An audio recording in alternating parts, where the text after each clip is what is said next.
Hi everybody, welcome back to my YouTube channel. These days I ask myself the question, what if I would start in photography now? Would I do the same way or would I buy any other camera? Don't make the same mistakes I did when I purchased a camera, my first camera. So what I started with was a Sony APS-C camera A6000 with the kit lens, the zoom lens. And what was great about it? First, it was small, so I'd be able to carry it everywhere I go. What was also great? It wasn't that expensive. And the first camera don't have to be expensive. What wasn't really great about this? First, the lens. It was a terrible lens to starting in with photography. Why? Image quality wasn't that great. But mostly the reason why it is, for my opinion, not a good lens to start with, it's a zoom lens. We get closer to that later. What wasn't also great for starting with it? The viewfinder. Viewfinder wasn't really great. So at first I started to use the display for shooting. And that's not great. That's not how you learn photography.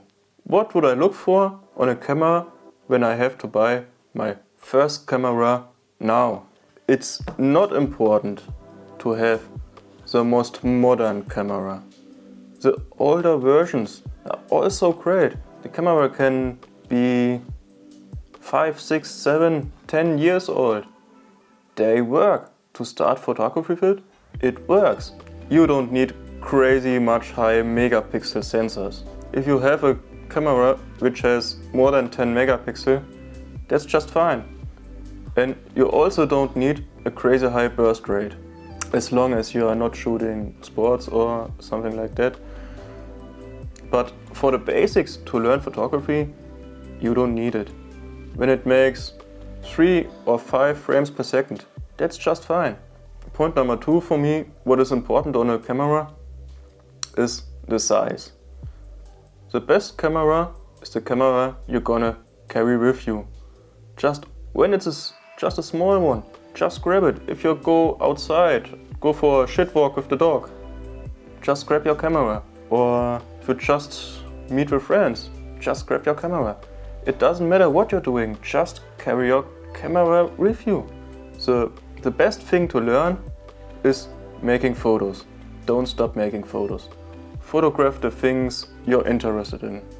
And also great on a small camera is, it is sort of discreet.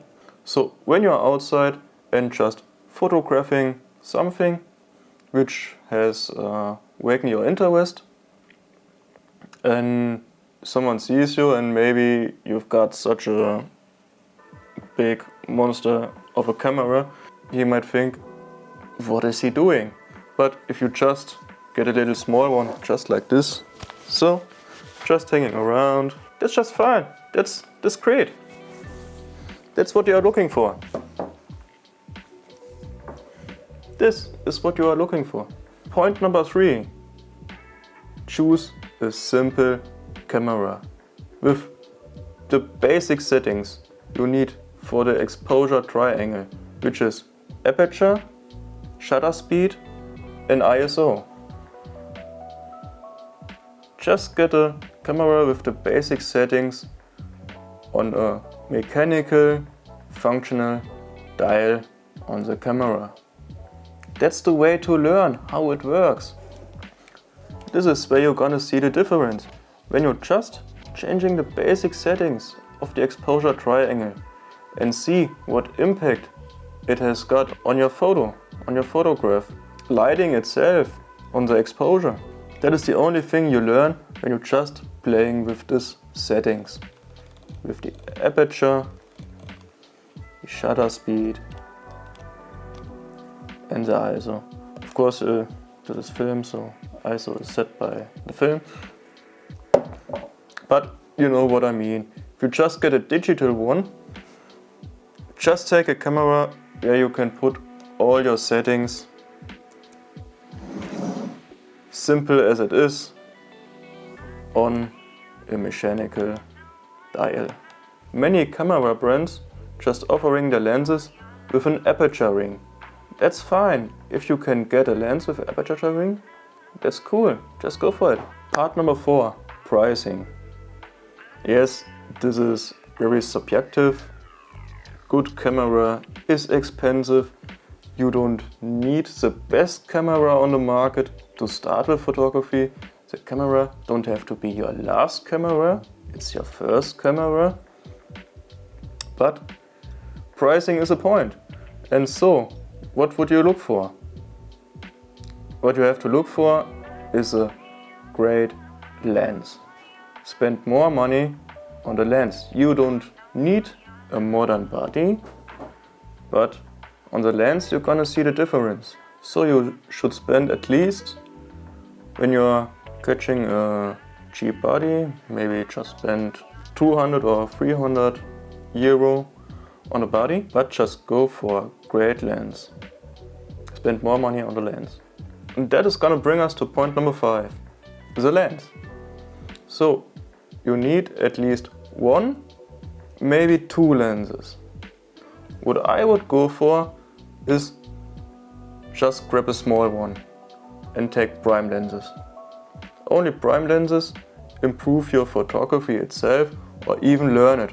When you have a zoom and zooming always in and out and don't know what's happening to the sizing and to the dimensions in your photograph by changing the focal length, that's not the way to learn. Don't be lazy.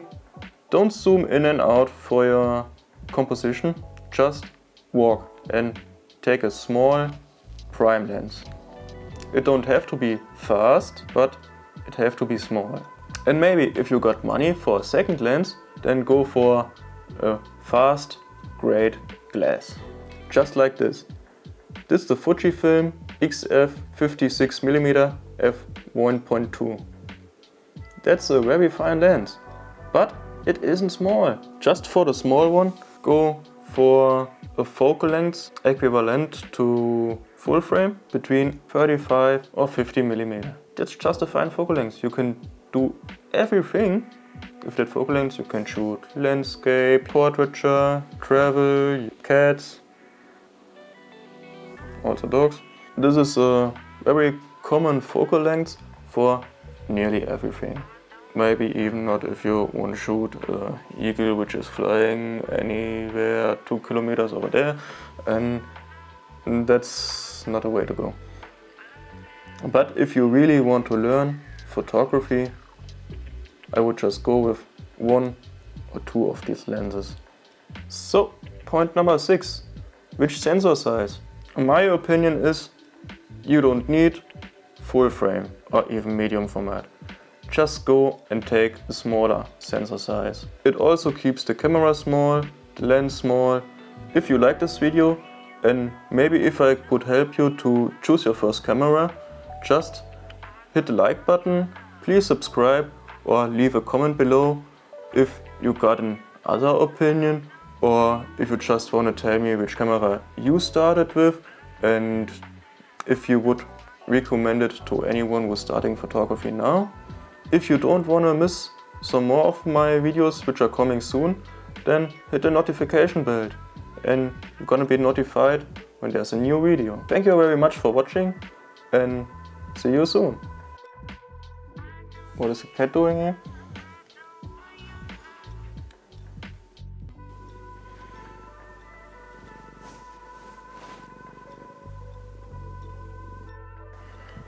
Dido, komm, tu mal deinen Arsch da runter.